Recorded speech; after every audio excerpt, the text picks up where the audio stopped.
အားလုံးပဲမင်္ဂလာပါရှင်ဆရာမတော့ကြားမြင်ဆရာမလေးအောင်မွေဖြစ်ပါတယ်ရှင်ဒီနေ့ကကြားလို့ရှိရင်ဆရာမကဗုဒ္ဓဟူသားသမီးနဲ့ရာဟုသားသမီးများအတွက်ကိုလာရောက်ပြီးခေါ်စရန်လေးတွေတင်ပေးတာဖြစ်ပါတယ်ရှင်အဲ့တော့ဗုဒ္ဓဟူသားသမီးရာဟုသားသမီးများမှန်တယ်ဟဲ့ဆိုရင်တယောက်ကိုတစ်ခေါက်နှစ်ခေါက်စီ share ပေးပါလက်ပွင့်ကံပွင့်ခြင်းတဲ့ဆရာမပေးတဲ့ဒီထဲမှာပေါ့နော်ရာတရားလေးတွေနဲ့လက်ပွင့်ကံပွင့်စေတဲ့ရာတရားလေးတွေရောပြီးလို့ရှိရင်ဆရာမရဲ့ ခေါ်စတန်လေးတွေရောအသေးစိတ်ကိုခေါ်ပေးထားတဲ့အတွက်ကြောင့်မလို့ဆရာမလေးကိုတစ်ယောက်ကိုတစ်ခေါက်နောက်စီ share ပေးပါလို့မေတ္တာရက်ခံချင်ပါတယ်ရှင်ဒီနေ့ကကြောက်လို့ရှိရင်ဗုဒ္ဓဟူသားသမီးများအတွက်ကို9လပိုင်းစာနဲ့စိတ်နေစိတ်ထားလေးကိုဆရာမလာရောက်ပြီးပြောပြပေးပါပါဗုဒ္ဓဟူရာဟုပေါ့နော်ဒါပေမဲ့ရာဟုနဲ့ဗုဒ္ဓဟူကိုဟိုကနှိုင်းရှင်ကြည့်လိုက်မယ်ဟဲ့ဆိုရင်ခံစားချက်တွေကနည်းနည်းလေးရာဟုကပြင်းထန်တတ်တယ်ခံစားချက်ပြင်းထန်တတ်တယ်ရာဟုကနည်းနည်းလေးအဆိုးဘက်ကိုပါတဲ့အထဲမှာပါတယ်ရှင်ပြောမယ်ဟဲ့ဆိုရင်ဘယ်လိုလဲသူတို့ကစိတ်ခံစားမှုလွယ်တတ်တယ်ဝမ်းနဲ့လွယ်တတ်တယ်ဒေါသထွက်လွယ်တတ်တယ်နည်းနည်းတစောတိုးတစောကန်ဆန်တတ်တယ်ရာဟုတွေကအဲ့တော့ဗုဒ္ဓဟူသားသမီးတွေကကြားလို့ရှိရင်ဘယ်လိုလဲဟဲ့ဆိုဗုဒ္ဓဟူသားသမီးတွေကစိတ်ခံစားမှုလွယ်တယ်အစွဲလန်းကြီးတယ်မျက်ရည်လွယ်တတ်တယ်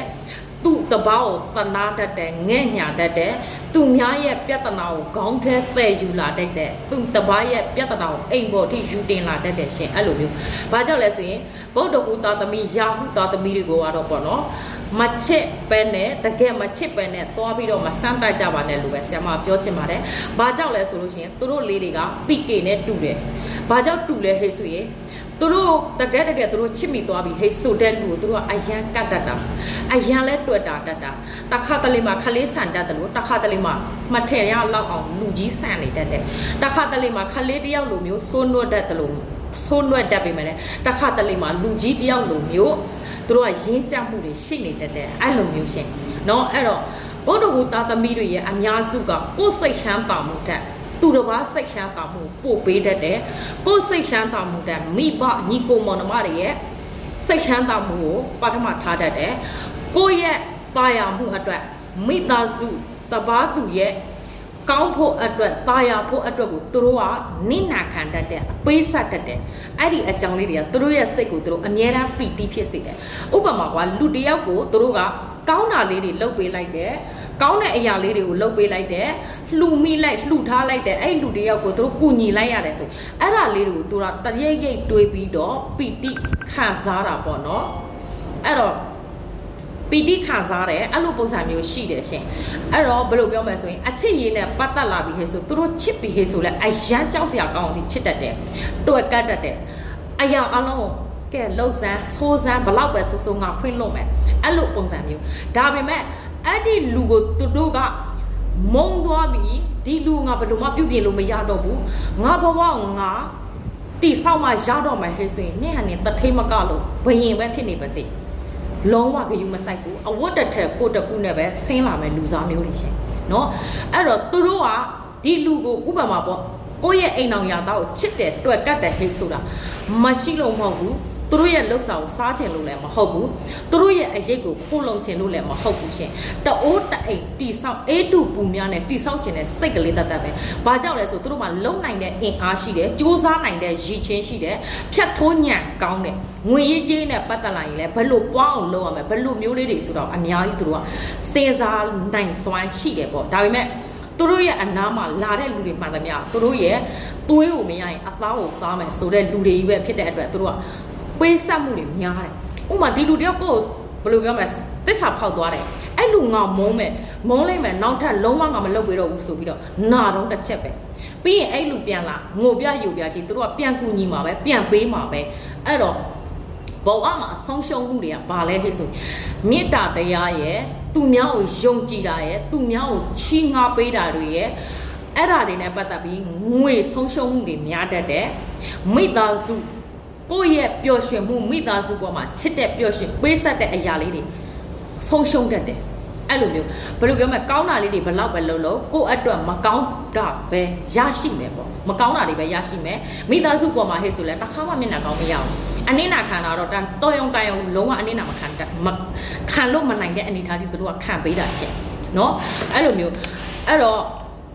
့ဘုဒ္ဓဟူသားသမီးတွေမှာတာဥပိ္ပခစိတ်နော်ကိုချစ်တတ်တဲ့စိတ် လူကိုမယုံလွယ်တဲ့စိတ်အဲ့ဒီသုံးချက်ကိုရှင်တို့ရင်ထဲမှာအမြဲတမ်းသိမ်းထားမယ်ဟိဆိုရင်တသက်လုံးဒုက္ခမရောက်ဘူးရှင်နော်ဘာကြောင့်လဲဆိုဘုရားဦးသားသမီးတွေကအလှူဒန်းနဲ့ရက်ရောတယ်တတ္တလည်းရှိတယ်ချစ်ဖို့လည်းအရန်ကောင်းတတ်တယ်စိတ်ရင်လေးကအတွင်းပိုင်းဝင်လေနက်လေပို့ပြီးတော့သူတို့စိတ်ကောင်းစိတ်ရင်ကောင်းတာလေးတို့ပို့တွေးရမယ်ရှင်ဒါပေမဲ့သူတို့ကနော်ကြောခိုင်းပြီဟိဆိုရင်တော့သိတဲ့ထိလာမခေါ်နဲ့တော့အဲ့လိုပုံစံမျိုးစိတ်နာသွားပြီဆိုရင်သိတဲ့ထိတောင်မှသူတို့ကစိတ်နာသွားတတ်တယ်တဲ့ကဲအဲ့တော့စိတ်နေစိတ်ထားလေးကိုတော့ဒီလောက်ပဲပြောပေးမယ်နော်အဲ့တော့9လပိုင်းထဲကိုရောက်ပြီဟိဆိုတာ ਨੇ ဗုဒ္ဓဘုရားသမီးတွေကလုပ်ငန်းကိုင်ငန်းအပြောင်းရွှေ့နေရာဒေသအကုန်လုံးအတိအကျအဲ့လိုမျိုးလေးနော်လုပ်ငန်းကိုင်ငန်းနဲ့ပတ်သက်ပြီးတည်ကြရမယ်ခရီးသွားလာတဲ့အလုပ်ပိုင်းဆိုင်ရာနဲ့ပတ်သက်ရင်လုံးဝရှော့ရှူဖျောက်ဖြူရမယ်နော်ပြီးတော့9လပိုင်းထဲမှာ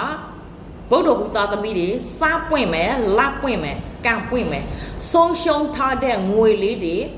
နော်ပြန်ရလာမယ်ကုန်လုံးမရရင်တော့မှနည်းနည်းချင်းပြန်ပေးတာမျိုးပေါ့နော်ပြီးရင်ကိုယ်လူချစ်လူခင်ပေါ်လာတာမျိုးကိုယ်ကူညီမဲ့လူတွေပေါ်ပေါက်လာတာမျိုးပညာရည်ချင်းနဲ့ပတ်သက်ပြီးဓာတ်ပွင့်လာတာမျိုးကိုယ့်ရဲ့အောက်နောက်ထဲမှာပေါ့နော်ပညာရည်ချင်းတွေနဲ့ပတ်သက်ပြီးတော့ဖောင်တင်မဲ့အရာတွေနဲ့ပတ်သက်ပြီးအဲ့ဒါတွေကစ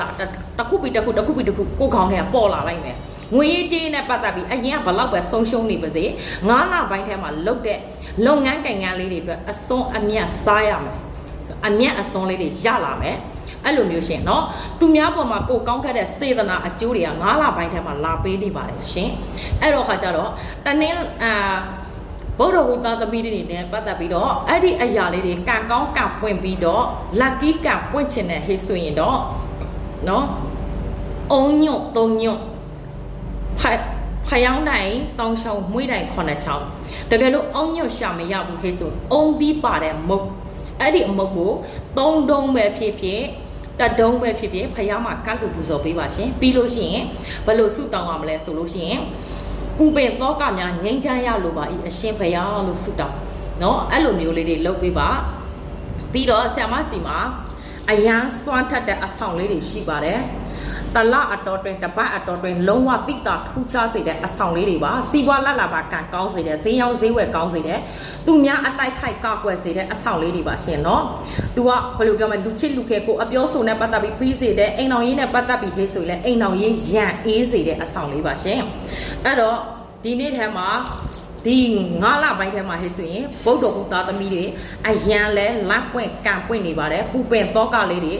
တဝက်လောက်ရောကြဖို့တီတောင်ဆရာမမြင်ရပါတယ်ရှင်အဲ့တော့ဆရာမဟောတာလေးတွေကိုမှားရင်မှန်တယ်မှားရင်မှားတယ် comment မှာရေးပေးပြီးတယောက်တစ်ခေါက်နှစ်ခေါက်စီ share ပေးပါလို့မေတ္တာရပ်ခံချင်ပါတယ်ရှင်အားလုံးပဲကျေးဇူးတင်ပါတယ်